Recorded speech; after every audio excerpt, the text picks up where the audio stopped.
By now, you've probably heard about the killing of Jordan Neely.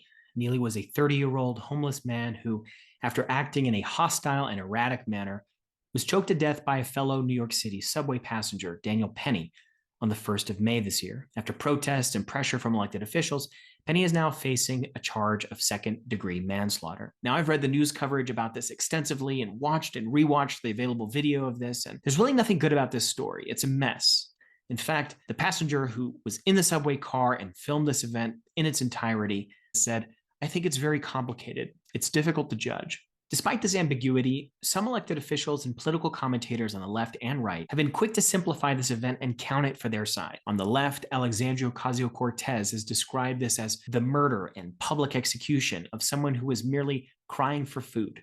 New York State Senator Julia Salazar put it more bluntly: this was a lynching. Meanwhile, on the right, Daniel Penny has been hailed as a good Samaritan by the Wall Street Journal and Florida Governor Ron DeSantis. Now, these takes do not fit all of the facts. So in this video, I'm going to share 6 facts which, when taken together, show the full complexity of what happened here. 1. Neely was not merely making people uncomfortable or asking for food and water.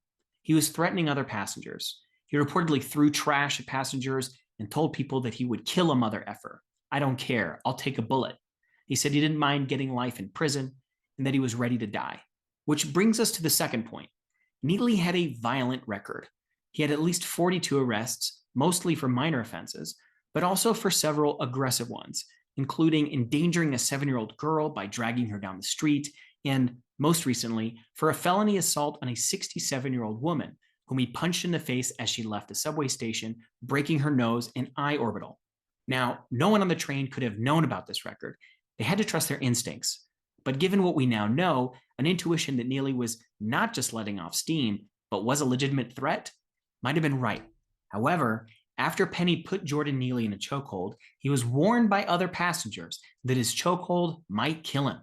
In the video, you can hear other passengers who are off camera saying, "You're going to kill him now." They warn him that it appears as if Neely had defecated involuntarily, a sign that he was dying.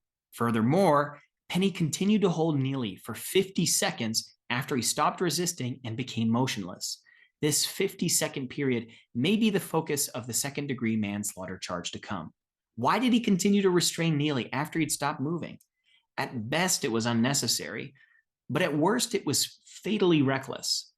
That's why describing Penny as a good Samaritan, which after all is a biblical story about a man who helped a stranger recover from a violent robbery, just doesn't fit the picture. However, Penny acted together with other passengers to restrain Neely.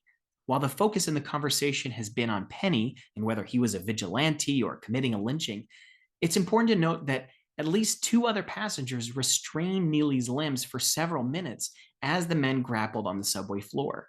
Neither of these passengers was white, and in the final minutes of the video, one of them can be heard reassuring other passengers that Penny was not squeezing him anymore. To be a murder or a lynching, Neely's death would have to be intentional and coordinated, and that's anything but clear. In fact, after Neely became unconscious, Penny and another man who was restraining him placed him into a position intended to allow him to recover consciousness while they awaited police and medical personnel. Then the man who had earlier warned about defecation said he's all right, he ain't gonna die. These contradicting signals require a much more nuanced approach than labeling this event either as a heroic feat or as a murder. Americans are heartbroken and exhausted by our racial and political divisions. To deepen that sorrow and deepen that division with hot takes that don't fit the facts, it's deeply irresponsible. But here's the final concluding point. In my review for this video, one thing that struck me was what I didn't find. Most elected officials of the 100 senators, of the 435 members of Congress, didn't tweet about this. All the news stories and all the coverage, they mostly quote the handful of elected officials that I mentioned earlier. The rush to exonerate or to blame, to advance a political narrative, was resisted by hundreds and thousands of elected officials and pundits. And that's a good thing, a reassuring thing. The discipline shown by those who withheld comment is evidence of the more reasonable, exhausted majority that believes less in ideology than in the principle of following the evidence and allowing justice to follow from there.